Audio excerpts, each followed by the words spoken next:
All right, I'm out in the wild. So as you can see, I'm not in the comfort of my living room like I typically am. The plan today is to go and get some good shots of the city. So some background, I just moved here to Charlotte, North Carolina, and every big city that I've lived in before I lived here, I've always been able to get some really good scenic shots of the city. So there's this bridge that's here that every time that I've driven over it, I've thought, wow, that's a beautiful, photo that I could get of the city. So, I'm walking to the top of this bridge. There's no parking. So I gotta walk a few blocks with all my gear just to get there. But that's part of the fun, you gotta embrace that kind of thing. We're coming up on the spot right now.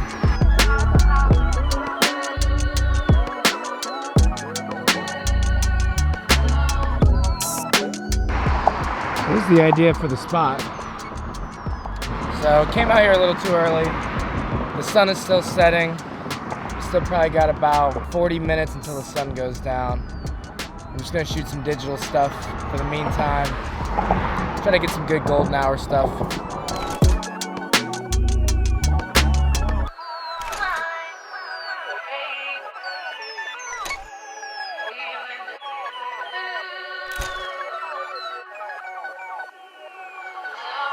I'm shooting this on a Sony A9, and I know that the Sony A9 is not one of the most talked about, groundbreaking new cameras that I think, gets a lot of attention, and it's easy to think that you need to spend a ton of money on a super expensive, brand new top of the line camera, and you kind of feel like, all right, I either need to go big or go home. But at the end of the day, I picked this camera up used. I want to say it was like $1,200, which, depending on what level you're at, that could either be super cheap or that could be super expensive. But I mean, to me, I get exactly what I want out of it, and I love this camera. A good friend of mine, Peter McMahon, he's the team photographer for the Miami Dolphins.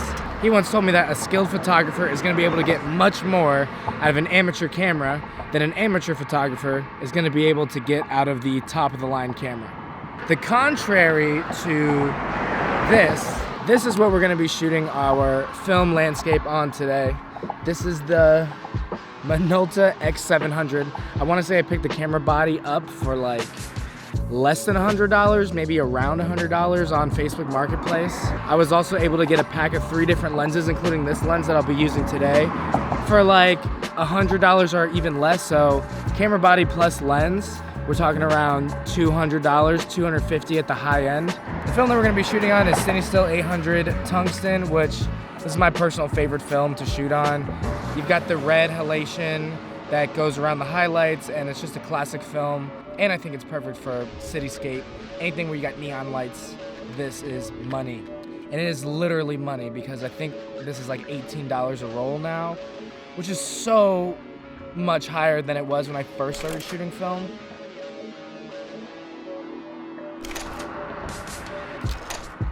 Like the way that I'll shoot this type of landscape is much different than the way I would typically shoot anything else.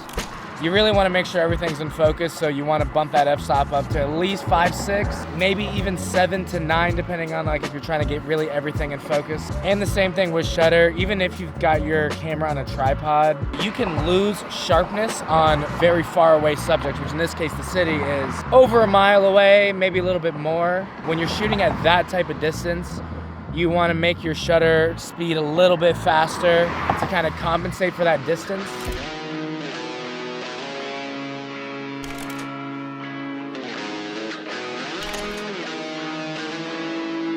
It turns out it doesn't get actually dark for 1 to 2 hours after sunset. So this is a valuable lesson in the virtue of patience. I have learned my lesson. I have learned my lesson.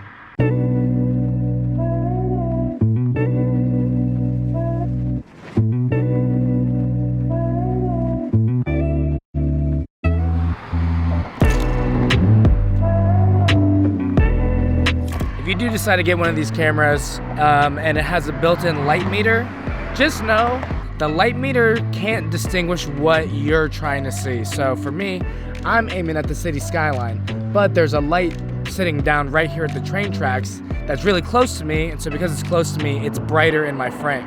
Now, because it's in my frame, my light meter is picking that light up and is using that light to determine the reading that it's giving me, the recommended shutter speed that it's gonna give you inside the viewfinder of the camera. Before you frame your shot, zoom in and only put into frame the thing that you want exposed, and use your light meter to tell you what exposure you need based on that. And then frame your shot, keep that setting that you originally took, and that should be the setting that you use.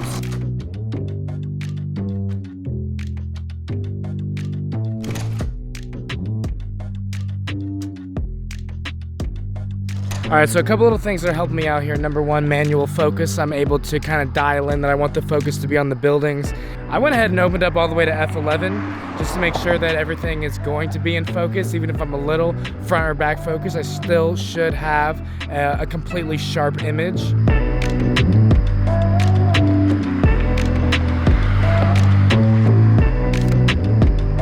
Take a look. All right, I'm packing it up out here. I'm gonna go try one more location, see what else we can get. I'm gonna be honest, walking at night alone is not something that I recommend doing by yourself. Bro, that is the creepiest looking van parked under the spookiest light. Okay, okay, moment of truth. Wow. Wow, that's a view. It's the last shot with the 35mm film, and I'm glad I saved it. And I think that was it. Maybe one more. And that's our roll. That's it. This is a great view. This is honestly better than the last view. I wish I just came here first. There she is in all her glory. Get some digital comparisons as well, so that way we can kind of compare, see how good we can do on digital versus film.